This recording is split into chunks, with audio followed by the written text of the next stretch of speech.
नमस्कार दोस्तों, कलयुग के चमत्कार संतों की वाणी में आप सबका स्वागत है। अगर आप दोस्तों, बहुत वैसे ज़्यादा तो परेशानी में हैं, अष्टमी तिथि तो 3 कल मार्च को शुरू 4 हो चुकी मार्च है, दिन सोमवार लेकिन को, 4 क्योंकि मार्च को भी अष्टमी तिथि कल ही इसकी पड़ रही समाप्ति है, 8 बजकर इसलिए 23 शिवलिंग मिनट पर पर हो रही है। किसी भी रंग इसलिए के 5 सूर्योदय के फूल कारण चढ़ाकर ये भगवान 4 से मार्च को अपनी भी अष्टमी परेशानी को तिथि दूर करने की रहेगी। प्रार्थना करें। इसलिए आप, क्योंकि सोमवार भोलेनाथ का दिन अवश्य भगवान कृपा शिव को करेंगे। हर समर्पित है, हर महादेव। इसलिए आप अपने घर के संसारिक दुखों से बचने के लिए, भगवान से प्रार्थना करने के लिए आज 4 मार्च सोमवार को भगवान भोलेनाथ के आगे प्रार्थना कर सकते हैं।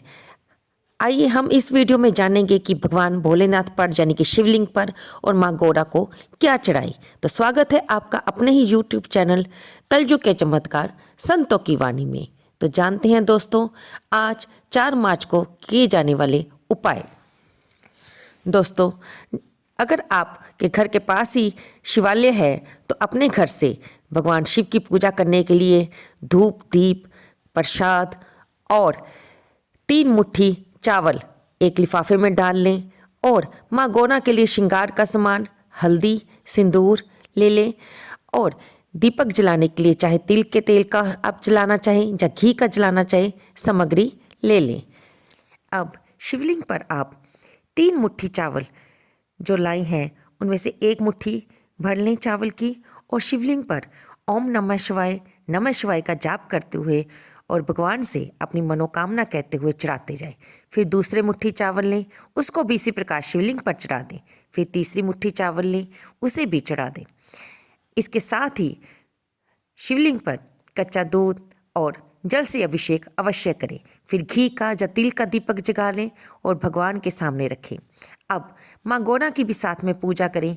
जो श्रृंगार की सामग्री आप लाए हैं वो चढ़ा दें और हल्दी को माँ के पैरों में लगाएं और सिंदूर को माँ के माथे पर लगाकर उन पर लाल चुनरी चढ़ाएं और माँ से प्रार्थना करें कि आपके घर में अगर कोई मांगलिक कार्य नहीं हो रहे हैं तो माँ इन हल्दी लगे चरणों से आपके घर में शुभता प्रदान करें। दोस्तों, मांगलिक कार्य में क्या आता है कि अगर हमारे घर में संतान सुख की प्राप्ति नहीं हो रही है या किसी के बेटा बेटी के विवाह में देरी आ रही है तो हम ये उपाय कर सकते हैं।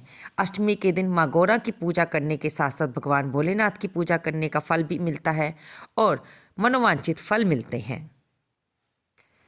अब अगर आपने व्रत रखा है तो बहुत अच्छी बात है, नहीं भी रखा तो भी वहाँ पर मंदिर में कुछ देर बैठकर शिव चालीसा का पाठ करें, 108 बार ओम नमः शिवाय का जाप करें और भगवान की पूजा सामग्री जो हमने बताई है, इसके अलावा भी अगर आप कुछ और भी लाए हैं फल, भांग, धतूरा, बेलपत्री, तो वह भी शिवलिंग पर अवश्य चढ़ा दें और शिवलिंग पर अपनी इच्छा अनुसार 1 रुपये का सिक्का या फिर 5 रुपये का सिक्का अवश्य चढ़ाएं, क्योंकि भगवान को हम जो अर्पित करते हैं भोलेनाथ उसे हमें दोगुना चौगुना कर कर वापस देते हैं।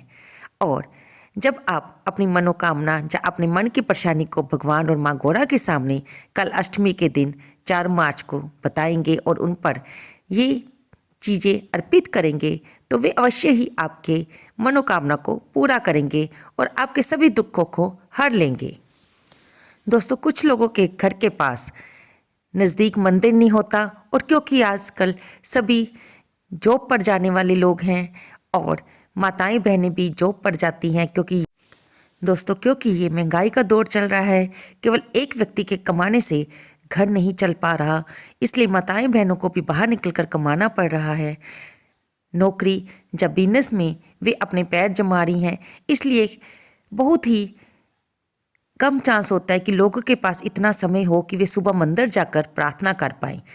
इसलिए अगर आप मंदिर नहीं जा सकते तो आप अपने घर के मंदिर में ही भगवान भोलेनाथ की प्रतिमा के आगे प्रार्थना कर सकते हैं और माँ गौरा को भी प्रार्थना करते हुए उनके सामने सिंदूर और हल्दी चढ़ा सकते हैं, उनके सामने श्रृंगार का सामान रख सकते हैं और उनसे प्रार्थना करने के बाद आप इस श्रृंगार के सामान को किसी भी सुहागिन को दे सकते हैं और सिंदूर को खुद भी उपयोग में ला सकते हैं।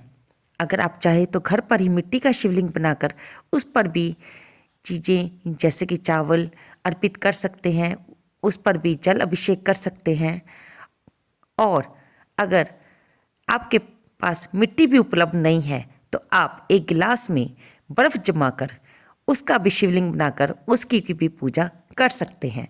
दोस्तों, बात आती है सिर्फ श्रद्धा और सबरी की।